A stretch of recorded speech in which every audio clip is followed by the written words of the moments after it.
오순절 날이 이르렀다 했습니다. 6월절 주간에 예수님이 십자가에 6월절 양으로 죽으셨습니다. 구약이 말했던 모든 예언, 약속, 절기를 통해서 보여줬던 것들을 예수님이 다 이제 성취하신 거죠. 죽으시고 사흘 만에 부활하셨어요.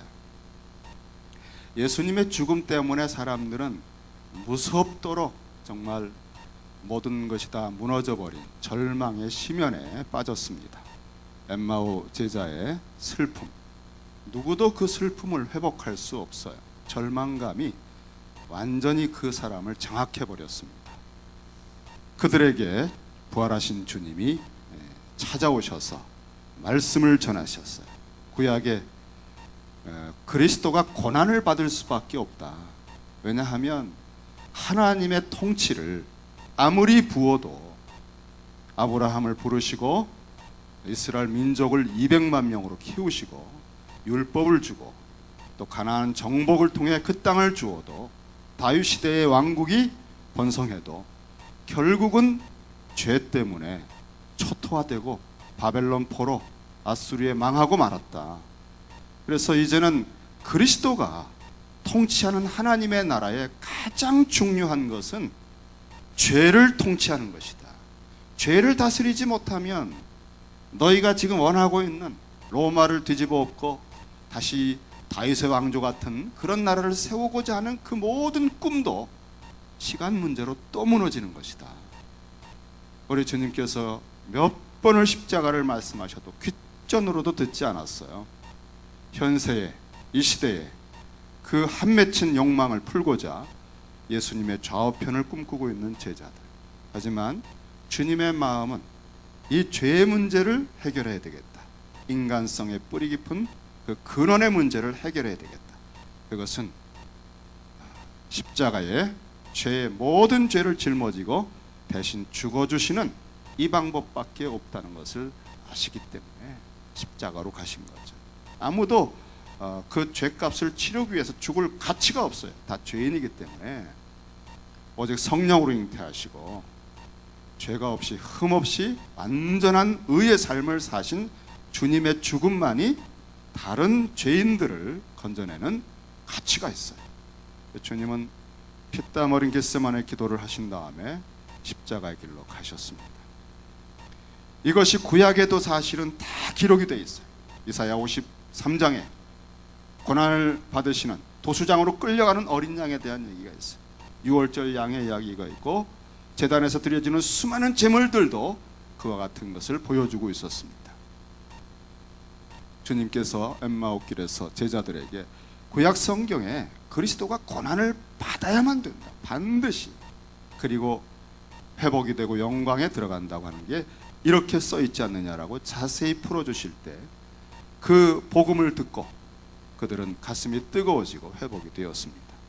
새 언약에 정말 마음판에 하나님의 법이 회복이 되는 역사를 체험하고 눈이 열렸어요. 그리고 예루살렘으로 돌아가서 예루살렘에서 성령을 받고 땅끝까지 나아가는 사람들이 되었습니다. 오늘 그 6월절 이후에 오순절 50일째 되는 날 교회에 성령이 임하셨어요. 주님께서 부활하신 다음에 제자들을 모으시고 사도행전 1장에 보면 중요한 몇 가지를 하시는데 40일간 그들과 모여 있으면서 말씀을 3년 동안 했던 말씀을 최종 정리를 해주셨어요. 그리고 승천하시고 이제 50일까지는 열흘 남았잖아요. 이제 몇 날이 안 되면 성령이 임한다 하니까 그 몇 날이 언제 성령이 임할지는 정확하게 모르지만 그날이 오순절이 될지도 몰랐어요. 사실은 며칠이 되면 몇 날이 못 되어 성령이 임할 거다 하니까 그때부터 모두 더불어서 한 120여 명이 합심해서 마음을 같이하여 오로지 기도에 힘썼다 그랬습니다. 자, 여러분, 오순절 성령이 임하기 전에 두 가지를 50일 동안 준비했습니다. 40일 동안은요 사도행전 1장 3절에 보면은 그가 고난 받으신 후에 또한 그들에게 확실한 많은 증거로 친히 살아계심을 나타내사 40일 동안 그들에게 보이시며 하나님 나라의 일을 말씀하시니라. 40일, 이제 여러분 이 제자들을 볼 수 있는 기간이, 사도들을 볼 수 있는 기간이 40일밖에 아닌 거예요. 그 40일 끝나면 승천하셔요. 이게 마지막 얼굴을 보는 겁니다. 이때 주님께서 하신 가장 주력한 일은 당신이 부활하셨다는, 이 부활하신 당신 자신을 확실한 많은 증거로 친히 살아계심을 나타내셨다는 거예요. 살아계셔도 몰라볼 때가 많았고 의심할 때가 많았는데 이것이 확실하게 그들 속에 부활하셨구나. 이것은 우리에게는 이 사도행전의 메시지는요, 십자가보다는 부활이에요. 우리 사람들 속에 있는 가장 심연에 있는 절망은 죄와 그 사망에 대한 것입니다. 이 세상에서 최고의 대기업을 일구어낸들 다 놓고 가야 됩니다. 그리고 몸은 쇠하고 병들고 그 많은 돈들을 가지고 최고의 의료기기를 가지고 생명 연장을 하면서 식물인간처럼 6개월을 지난다 해도 그냥 죽고 그 다음 죽음 이후에는 가공스러운 일이 벌어져요. 죄와 사망으로부터 자유케 되는 그것을 우리가 확신할 수만 있다면 죽어도 되는 거거든요.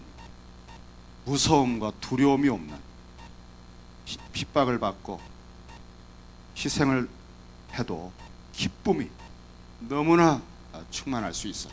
이런 새로운 삶을 주는 확신은 부활을 믿을 때입니다.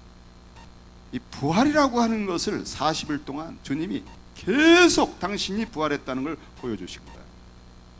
40일간 여러분 엘라 골짜기에서 골리앗을 보고 메뚜기 같은 느낌이 들고 좌절하고 열등감과 수치감과 굴욕감을 느끼면서도 어떻게 해볼 수가 없어서 계속 골리앗 얘기를 하고, 골리앗 키를 봤어. 이야, 그거 대단해. 갑옷을 봤어. 골리앗이 과거에 이렇게 전쟁을 했대.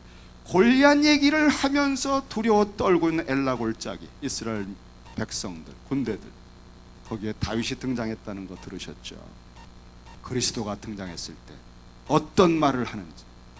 저놈은 오늘 내 손에 죽었습니다. 이 말이 사울의 귀에 들리고 아무도 그런 말을 할 수 없을 때 자유한 사람, 담대하게, 그리고 그 모든 상황을 일거에 평정해버리는 말을 하는 사람이 왕인 것입니다. 그게 그리스도고 그리스도인들이에요. 그런데 죄와 사망에 눌려서 죽음이 두려워서 평생 노예살이하며 그것 때문에 더 많은 것을 얻고 더 많은 의료 혜택을 받고자 아무리 운동을 해도 이것을 이길 수가 없어요. 그래서 부활하신 주님을 보여주시는 거예요. 40일 동안 엘라 골짜기가 없습니다.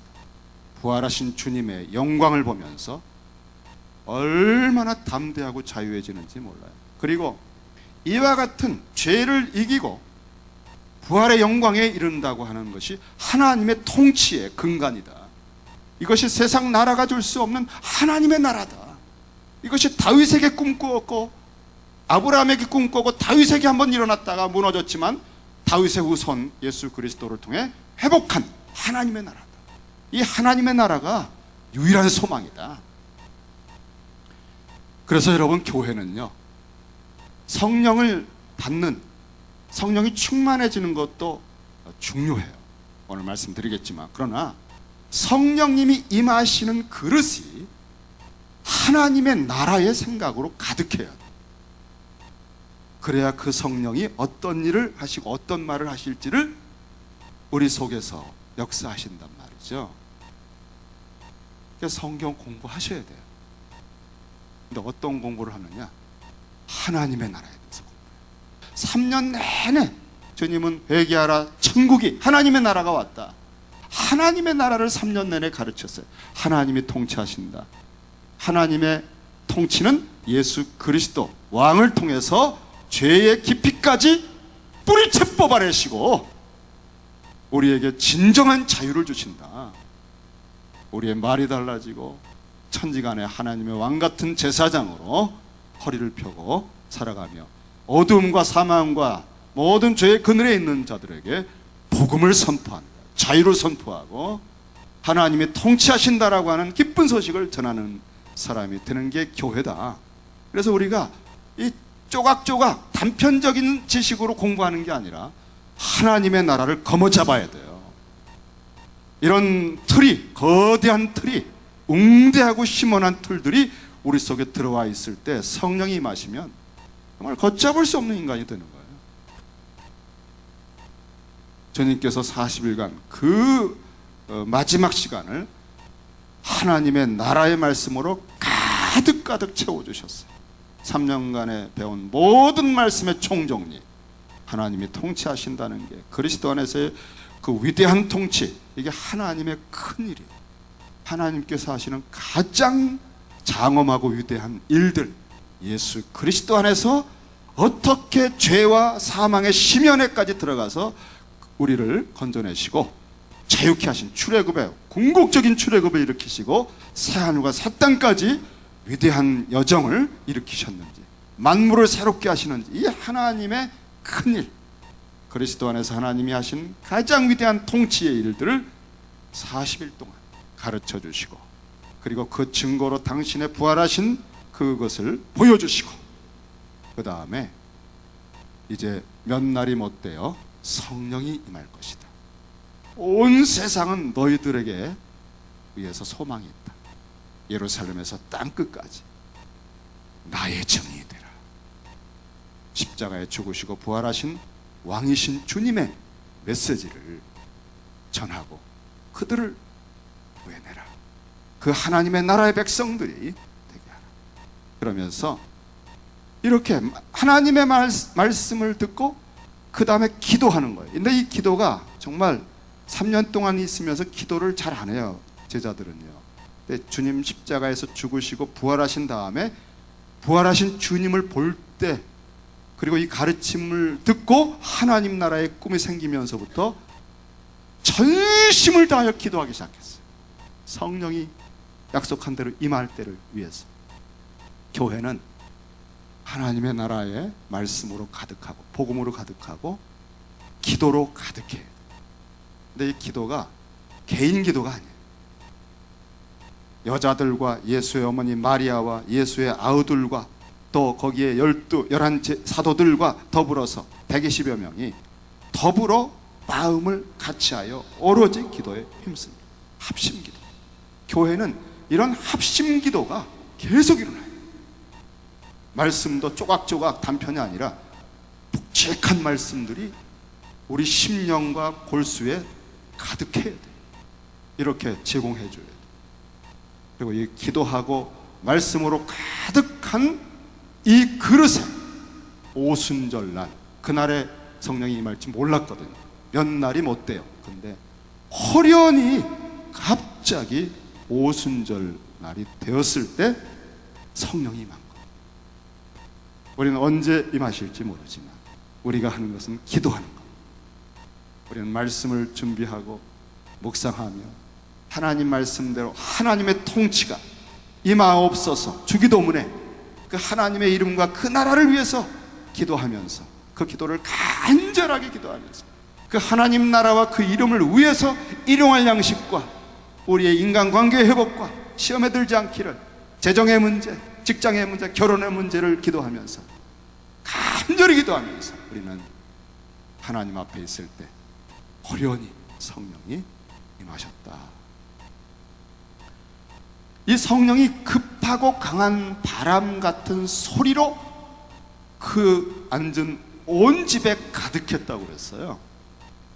여러분, 급하고 강한 바람이 아니에요. 같은 소리가 들려요. 바람이 분 게 아니라 급하고 강한 바람 같은 소리가 들린 거예요. 그리고 나서 아마 그 소리가 났을 때 다 정신들이 번쩍 났을 거예요. 아마 기도하고 있었을지도 몰라요. 그런데 이게 뭘까 하고 다 소스라쳐 아마 그랬을 겁니다. 그리고 나서 그 다음에 있는 게 그 다음에 두 번째는 마치 불의 혀같이 갈라지는 것들이, 여러분 불의 혀가 갈라졌다, 이게 뭔지 생각이 되세요? 장작불을 펴보면 불이 막 이렇게 타잖아요. 이렇게 불꽃이. 생각해 보세요. 불이 막 이렇게 올라갑니다. 불이. 이게 무슨 뜻인지 아시죠? 그림처럼. 그럼 그 불이 꽃 끝에 보면은 이게 마치 혀가 이렇게 갈라지는 것처럼 되잖아요. 그러니까 불 둥치는 그냥 뜨겁고 환하지만 그 끝에는 이렇게 갈라져서 불꽃이 혀같이 돼요. 그 바로 그런 모양의 혀들이 각 사람 위에 딱 왔다는 거예요. 이걸 표준 번역으로 조금 더 이해하기 쉽게 읽어드리면, 그리고 불길이 솟아오를 때 혓바닥처럼 갈라지는 것 같은 혀들이, 자 여기서 각 사람에게 임한 건 혀입니다. 혀. 왜 혀가 임했을까요? 이 교회는 증거를 하는, 이 하나님 나라의 놀라운 큰 일을 증거하는 공동체예요. 그래서 각 사람 위에 그 혀들이 그들에게 나타나더니 각 사람 위에 내려앉아 있다 그랬어요. 그러니까 120여 명이 위에 아주 강하고 급한 바람 소리가 전체를 진동한 후에 각 사람 위에 눈에 보이는 것 같은 그 혀들이 한 사람 한 사람 머리 위에 다 이렇게 임하여 있다는 거예요. 그 혀들이 성령 안에서 확 임할 때 그들의 혀에서 전혀 몰랐던 외국 말이 방언으로 나옵니다. 배우지도 않았던 말. 120명이 다 다른 나라 말들. 무엇을 말했는가? 하나님이 그리스도 안에서 하신 큰 일을, 그 하나님의 나라의 일들을 말하기 시작했다. 그런데 이 사람들이 자기에게 이러한 일이 벌어질 줄은 꿈에도 생각 못한 거예요. 이건 상상도 못했던 일이 벌어진 거예요. 혀들이 각 사람 위에 내려앉아 있었다. 여기에 임하여 있더니 각 사람 위에 그 혀들이, 성령께서 주신 혀들이 임하여 있더니 하는 이 말씀, 임하여 있다는 단어 자체도 우리는 그냥 성령이 임했다라고 생각하지만 이 단어의 뜻에 의미가 있습니다. 이 단어는 카디조라고 하는 단어가요. 언제 쓰였는가 하면은 이제 제자들이 모였습니다. 주님께서 왕으로 오셨어요. 산상에 딱 올라가셔서 앉으셨습니다. 이제 왕의 입이 열려요. 왕의 홀이 나옵니다. 말씀의 통치가 시작되는 게 산상성. 예수께서 무리를 보시고 산에 올라가 앉으시니, 이 단어가 각 사람 위에 그 성령이 주신 혀들이 임하여 있다는 단어. 앉으셔서 말씀하신다. 이거는 굉장히 무게가 있는 단어. 또 마태복음의 19장 28절에 보면 세상에 새롭게 되어 인자가 자기 영광의 보좌에 앉을 때에, 그때 바로 이 임하여 있던이라는 단어가 써요. 또 하나님 우편에 승천하셔서 앉으시니라, 마가복음 16장. 그러니까 이건 보통 그냥 임하여 있다 하는 가벼운 단어가 아니에요. 여러분, 성령께서 여러분에게 임하실 때는요, 여러분을 장악하고 다스리기 위해서 오시는 거예요. 성령님은 여러분이 이용하는 에너지가 아니에요. 그분은 인격적인 하나님이셔요. 우리가 이걸 바꿔야 돼요. 여러분. 성령을 조종하려고 그러면 안 돼요. 그분은 하나님이셔요. 그분이 딱 임했을 때, 그 불꽃이 혀들이 임했을 때, 그 혀들로 임한 성령께서 확 충만히 임하실 때 우리의 언어 체계를 장악하시면서 우리가 하지 못했던 말들을, 그 혀가 하는 말들을 성령의 말하게 하심을 따라서 말하기 시작했다. 이게 우리를 통치한다. 여러분, 혀는요, 우리 자기중심적인 인간이 가진 것 중에 가장 강력한 거예요. 야고보서에는 3장 8절에 혀를 능히 길들일 사람이 없다고 했어요. 이 혀를 통제하는 것은 가장 강력한 하나님의 통치의 표적입니다. 그리고 내가 알지도 못했던 말을, 언어 체계를 가지고 한다. 이게 하나님의 성령께서 주시는 통치의 능력이에요.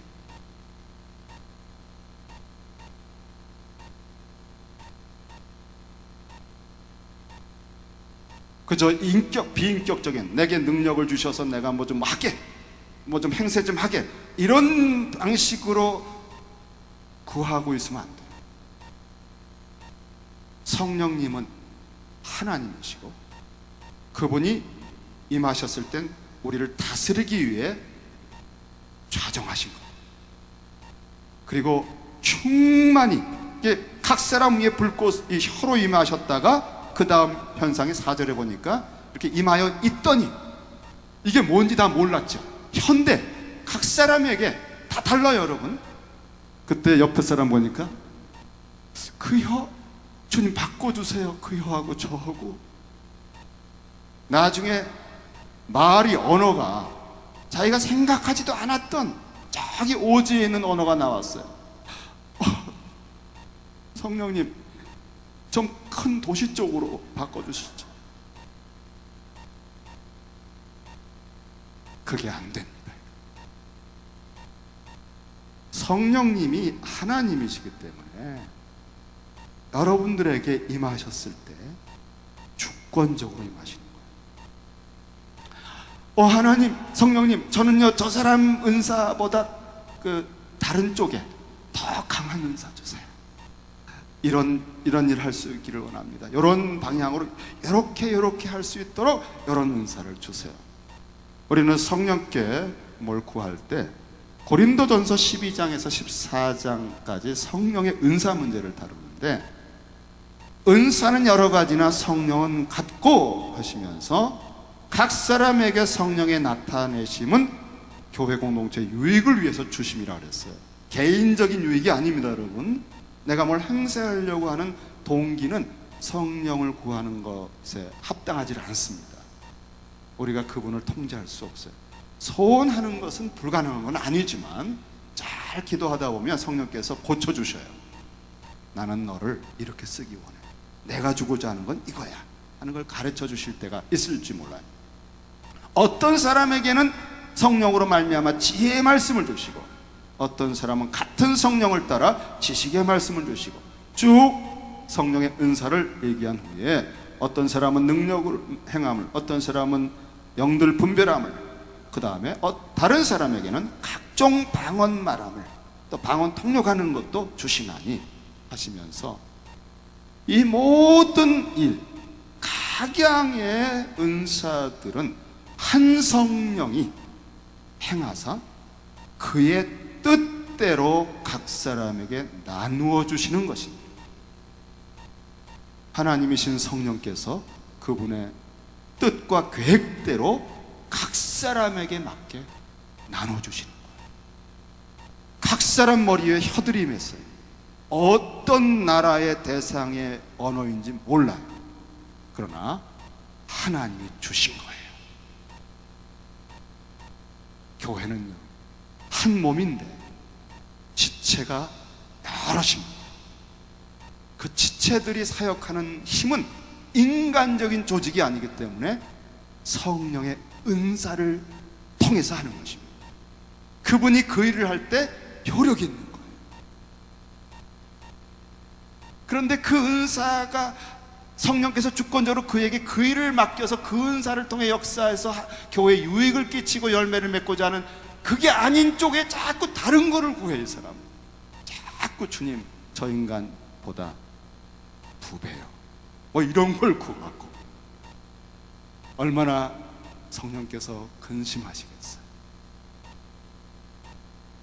우리가 십자가에서 자기가 죽었는데 여전히 자기 말이 나오는 거예요. 자기 생각이 나오고, 십자가에서 죽고 그 피로 정결함을 받고 그 그릇이 하나님의 통치, 하나님 중심으로 만들어졌을 때 성령께서 아주 자유하게 너는 내가 무엇을 시켜도 아멘, 그리고 따를 준비가 됐구나, 정말 너에게 선물을 주고 싶다, 그런 분으로 임하시는, 한번 들어 쓰실 겁니다. 여러분, 베들레헴과 여러분을 놀랍게 쓰실 거예요.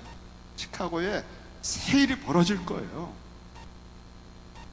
그들이 다 성령의 충만함을 받고, 4절에 그렇게 하나씩 혀들이 임해 써 있는데 여기 한 사람도 예외가 없어요. 공동체 기도에 참여했던 한 사람도 빠짐없이 다 성령의 충만함.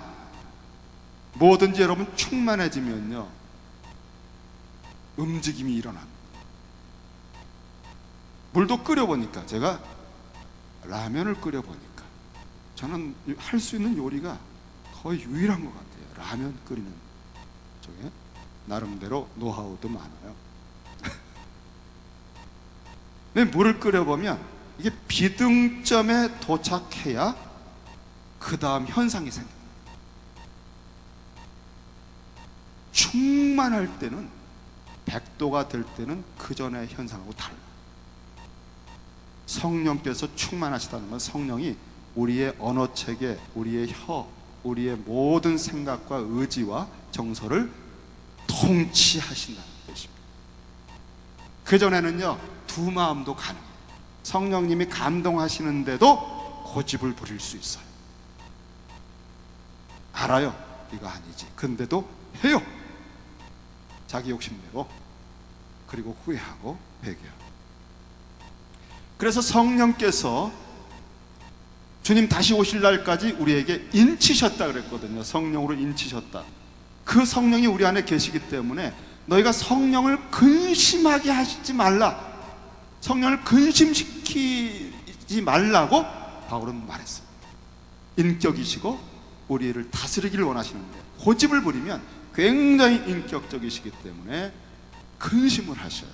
역사를 하실 수가 안 하시고, 그래서 십자가에서 나를 딱 못 받고 말씀, 하나님 중심의 말씀으로 풍성히 충만해지면 성령님이 거하시는 최고의 상태가 됩니다. 그리고 그분이 나를 통해 이전에 할 수 없었던 새로운 단계의 사람으로, 성품으로, 능력으로 나타나기 시작합니다. 다 내가 문제, 내가 걸림돌입니다. 주님의 놀라운 역사를 가로막고 있는 게 다 나입니다, 여러분. 이렇게 그 혀들이 이제 성령의 충만함으로 임해서 그 다음에 성령님이 그 혀의 내용, 각 사람에게 나누어 주신 그 혀의 내용으로 성령이 말하게 하심을 따라 다른 나라 말들로 말하기를 시작했다고 그랬습니다. 여러분, 말은요 어떤 사람이 시작하려고 하면 준비가 돼야 돼요. 교수를 하려면 사실은 공부를 하고 있는 학생들, 박사과정에 있다 할지라도 아직 정확하게 공증을 받고 학위를 인정받는 단계까지 가지 않으면 언제나 그냥 과정입니다. 박사 과정이에요. 그리고 그가 하는 말에 대해서는 100% 아직은 인정할 수가 없어요. 왜? 그게 안 될 수도 있어요. 학위 논문을 따지 못할 수도 있어요. 어떤 반박의 논리도 다 방어해낼 수 있는 걸 통과를 해야 돼요. 그 다음에 딱 학위를 딴 사람으로서 시작할 수 있는 거예요. 자기의 권위를 가지고 강의를 할 수 있는 거예요. 말을 할 수 있는 거예요. 여기 성령께서 각 사람에게 혀를 주셔서 말을 하게, 외국말로 여기 많은 그 디아스포라가 왔는데 그 사람이 다 자기들의 언어를 들었거든요. 그 말의 내용이 하나님의 큰일이에요. 그러니까 완전하게 완성된 메시지를 들은 거예요. 그 전까지는 이 말을 시작하지 못했던 것입니다. 부분적이었어요. 훈련용으로 하거나. 근데 이 말이 뭡니까? 하나님께서 하나님의 큰일, 여기 하나님의 큰일이라는 단어가 타 메갈렐리아 투 데우, 하나님의 장엄한 위대한 일들, 그런 뜻이에요. 그 일이 뭘까요? 그것은 오직 예수 그리스도를 통해서 하나님이 십자가와 부활과 승천을 통해서 하신 구약 성경 전체의 완성, 성취, 그리고 새하늘과 새 땅까지를 시작하는 새로운 일에 그 모든 것이 담긴 완성된 메시지입니다. 복음. 그러니까 완성이 되니까 주님 십자가에서 죽으시고 부활하셨고 승천하셔서 이제는 성령을 통해 땅끝까지 이 복음을 전할 수 있는 시작이 된 거예요. 왜? 완전한 메시지가 된 거예요. 그래서 혀들이 임해서 모든 땅끝의 언어로 말하기 시작했다.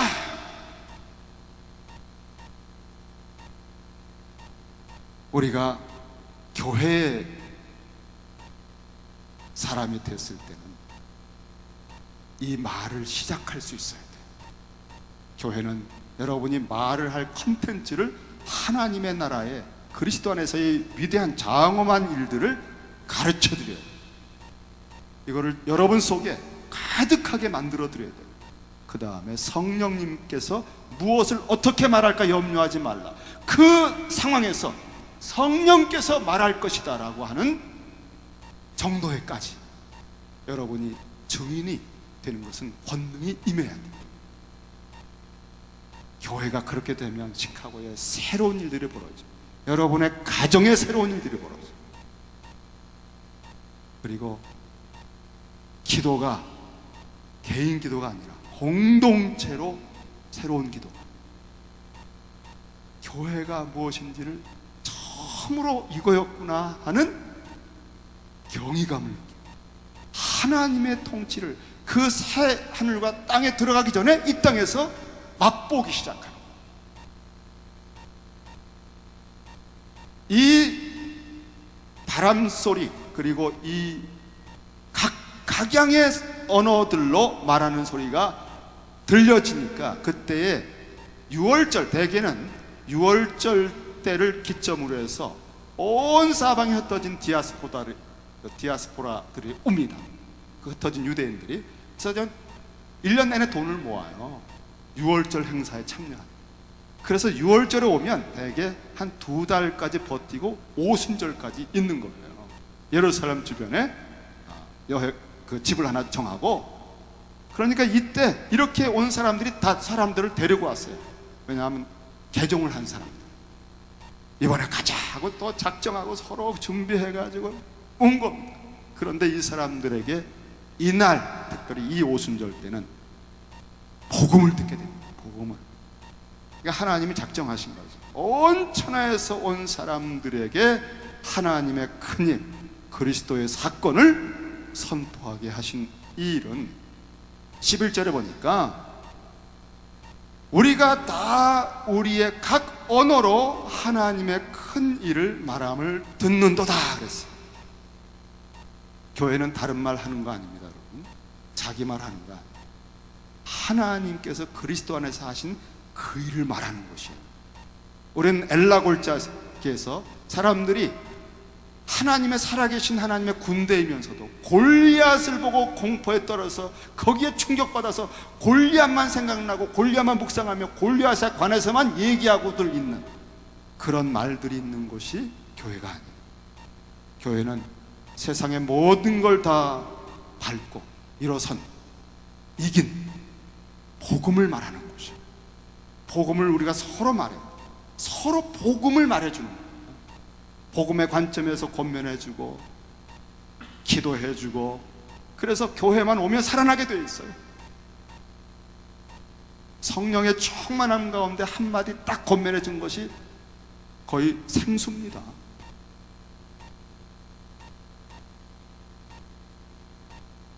방언이, 혹 여러분, 그럼 방언은 다 외국말로 하는 겁니까? 목사님, 그거 그렇습니까? 아니에요. 고린도전서 12장에서 14장에 있는 방언은 우리가 통상 알고 있는 그런 방언, 그건 자기 개인 기도를 위한 그런 종류의 방언. 자기가 하면서 무슨 뜻인지 몰라요, 방언의 뜻을. 그래서 통역을 하지 않으면 뜻을 모르는 그런 기도의 유익을 위한 방언이에요. 근데 이때 방언은 정확한 문법적으로도 알아들을 외국어였습니다.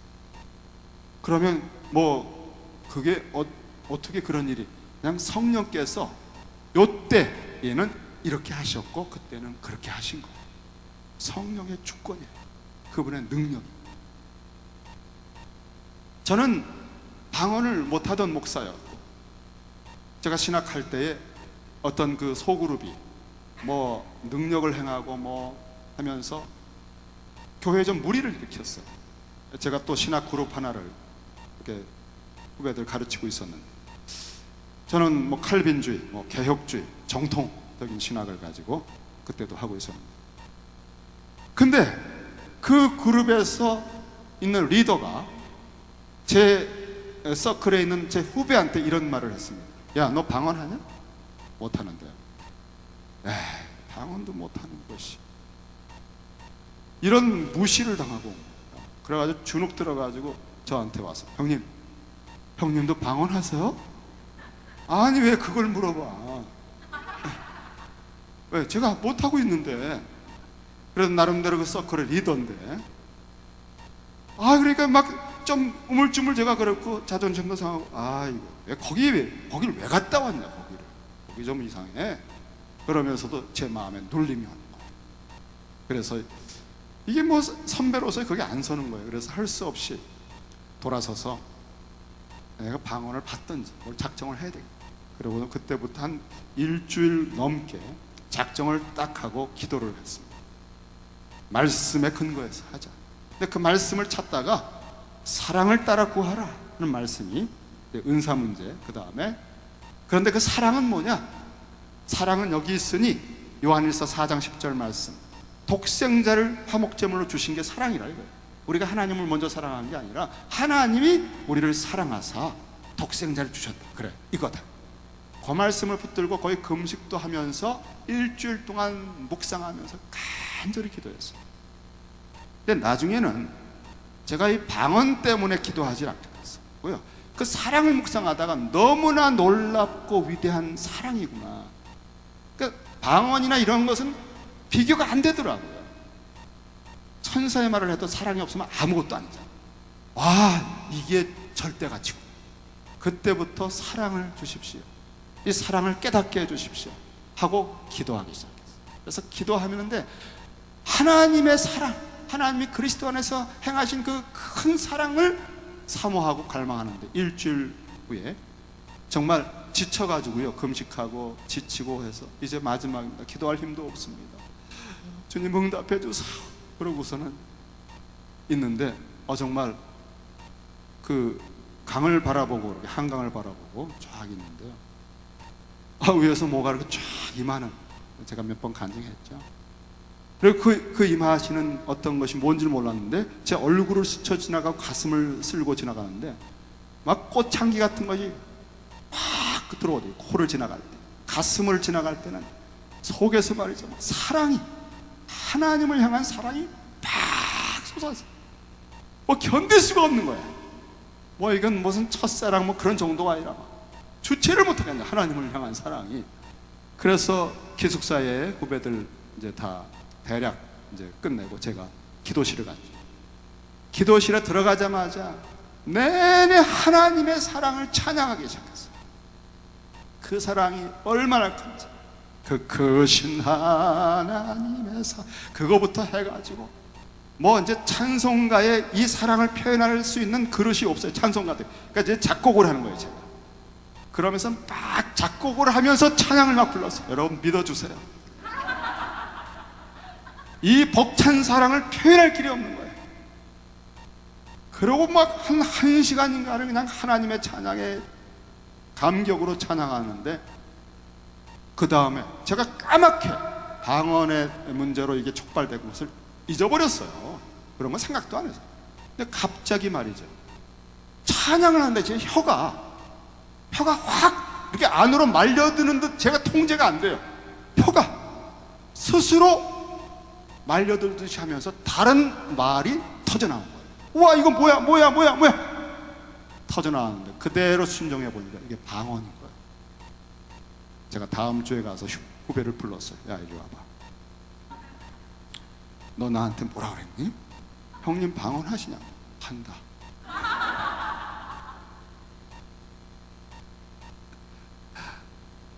제가 그때 이 방언이라는 지금도 사실은 생생해요. 왜냐하면 하나님의 사랑, 독생자로 주신 사랑을 찬미하는데 혀가 말이죠, 성령에 딱 잡히는 느낌, 그러면서 확 말려 들어가면 다른 말이 나올, 와, 이게 이걸 말했던 거구나 하는 것을 처음으로 알았어요. 새로운 세계에 제가 하나 입문을 한 거예요. 그리고 나서 그때 은사에 대한 목마름이 싹 없어졌어요. 필요하면 어느 때라도 당신이 주실 줄 압니다. 됐습니다. 때가 되면 주세요. 제게 필요한 은사 아시니까. 그런 기도를 했던 예전 일을 지금도 생생해요. 그러니까 이 외국어를 주셨을 때 이때에 이게 필요했었던 거예요. 요 오순절 상황에서 정확하게 이것을 학자들은 바벨탑의 저주가 풀린 거다라고 얘기해요. 바벨탑에서는 타락한 창세기 3장 이후에 노아 홍수 이후에 노아의 후손들이 그 뿌리 깊은 죄를 씻어내지 못한 채 신할 평지를 만나자마자 하나님을 대적하는 마음이 솟았어요. 우리가 여기서 뭉치자. 그리고는 말을 합니다, 여러분. 서로 말하되 야, 벽돌을 만들어 견고히 쌓고, 다음에 또 말하되 성읍을 만들어 탑을 세우고 탑 꼭대기에 달신을 만들고 우리 이름을 내자, 하늘까지 도달하자. 이렇게 아주 무서운 교만의 나라가 만들어지기 시작했어요. 주께서 이것을 보시고 이들이 한 족속 한 언어이기 때문에 일을 시작했구나, 그래서 그들도 시작한 겁니다. 그 말로 사상을 만들고 딱 이데올로기를 만들고 드디어 이런 나라를 꿈꾸고 만들기 시작한 거예요. 그래서 언어를 흩어버렸어요. 그래서 모든 종류의 흩어진 언어로 흩어진 거예요. 그래서 흩어진 사람들에게 이제 보존해 주시고, 그 다음에 그 갈대아 우루 바벨탑 문명권에 물들어 있는 한 부부 아브라함을 부르신 거예요. 거기서 나와, 이제부터 내가 세우는 새로운 나라를 너를 통해 시작할 거다. 너는 내 말, 하나님의 말씀만 따라 가르치고 살아라. 그래서 이 아브라함으로부터 하나님의 나라 그리고 복음을 만들어 가시면서 그것이 이스라엘 민족이 되고 다윗의 시대가 되고 포로기를 끝이고 다윗의 후손 예수님이 오셔서 입을 열어 그 완성된 복음을 말씀하기 시작합니다. 그래서 그 말씀, 완성된 메시지가 우리가 서로 탑을 쌓아서 우리가 하나님을 대적하고 우리 이름을 내자, 이런 인간의 나라들의 저주를 복음으로, 하나님의 말씀으로, 하나님의 큰 일을 선포함으로 그 모든 사람들에게 그 흩어진 저주의 회복을 땅끝까지 시작하셨다라고 해석합니다. 교회는 참 무궁무진한 의미를 가진 공동체. 우리가 이 교회의 사람이 된 것은 우리 시대의 가장 큰 선물을 받은 거예요. 기도하십시다. 감사합니다, 주님. 저희들에게 주신